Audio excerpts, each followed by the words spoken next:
గారి మాటలు విందాము. కిరణ్ తిరుమల శెట్టి గారు ప్లీజ్. హాయ్ అండి, అందరికీ నమస్కారం. ఈ స్టేజ్ మీద నుంచొని ఈరోజు నేను మాట్లాడడానికి కారణం నాకు జన్మనిచ్చిన తల్లిదండ్రులు అండి. ప్రజెంట్ వాళ్ళిద్దరు లేరు ఇప్పుడు.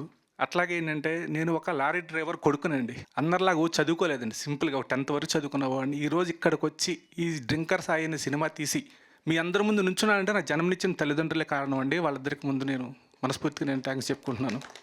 ఇప్పుడు ఇక మన సినిమా డ్రింకర్ సాయి సినిమా గురించి మాట్లాడుకోవాల్సి వస్తే ఫస్ట్ నేను యాక్చువల్గానండి ఈ సినిమాకి మెగాస్టార్ చిరంజీవి గారికి ఒక లింక్ ఉందండి. అదేంటంటే ఈ కథ నేను రాసుకున్న తర్వాత ప్రొడ్యూసర్ల కోసం నేను వెతకడం స్టార్ట్ చేశాను.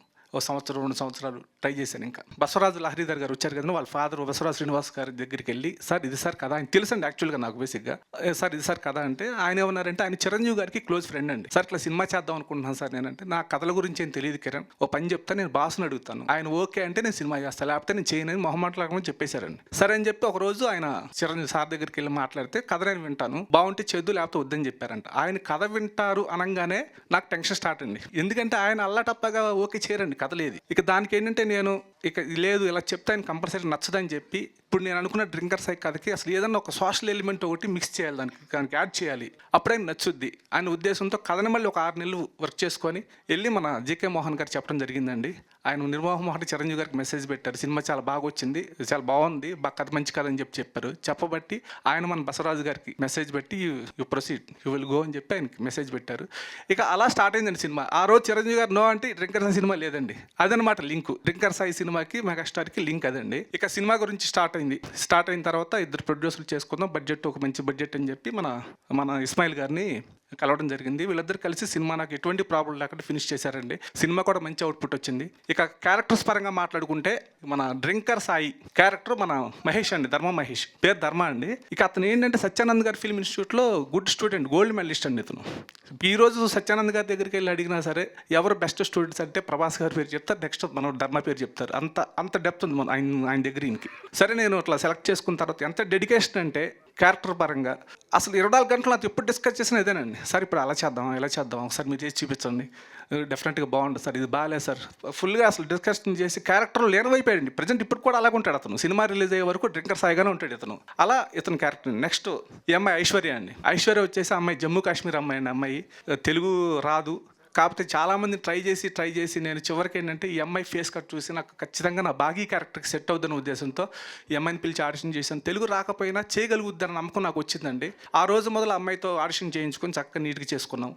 మిగతా ఆర్టిస్టులు సీత అండి, మన సీత, ఈ అమ్మాయితో ముందు క్యారెక్టర్ చేసినా సరే ఫుల్ అంటే నేను సీతతో చూడగానే అమ్మాయి యాక్టింగ్ చూసి, ఒకప్పుడు శ్రీలక్ష్మి గారు ఉండేవాళ్ళు సీత కామెడీగా, ఆ కమెడియన్గా నువ్వు పర్ఫెక్ట్గా సెట్ అవుతా అనిపిస్తుంది, ఆ ప్లేస్ కూడా ఖాళీగా ఉందని చెప్పి ఆ అమ్మాయితో మాట్లాడడం జరిగింది. అమ్మాయి కూడా ఏంటంటే అంత కామెడీ సినిమాలు చేసిందండి అమ్మాయి క్యారెక్టర్.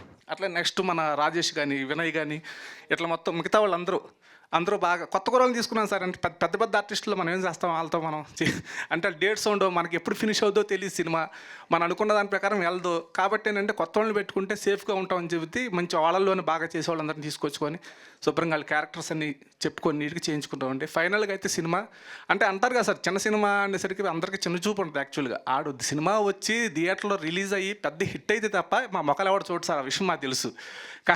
కానీ ఏంటంటే మీడియా సోదరులు మీరు సపోర్ట్ చేస్తే మాత్రం సినిమా పెద్ద రేంజ్లో తీసుకెళ్తారు, అది నాకు తెలుసండి. ఎందుకంటే నేను స్టార్టింగ్లోనే సినీ స్టార్ ప్రభు గారి దగ్గర నుంచి నేను ఆయనతో తిరిగినాను. మీడియా వాళ్ళు చాలామంది నాకు తెలుసు, మన వీరబాబు కానీ చాలామంది, మన శ్రీనివాస్ గారు కానీ అట్లా అందరూ తెలుసండి. నాకు ఎలా అనుకుంటారు నాకు తెలుసు కాబట్టి చెప్తున్నా.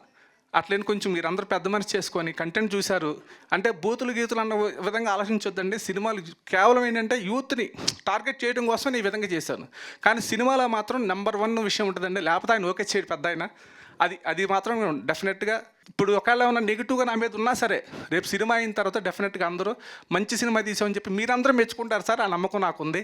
మీడియా మిత్రులుగా మాట్లాడుతున్నాను సార్, నేను డెఫినెట్గా నన్ను మెచ్చుకుంటారు, ఆ నమ్మకం ఉంది నాకు. బిజినెస్ కూడా మ్యాక్సిమం క్లోజ్ అయిపోయింది సార్ మాది, అది సార్ విషయం.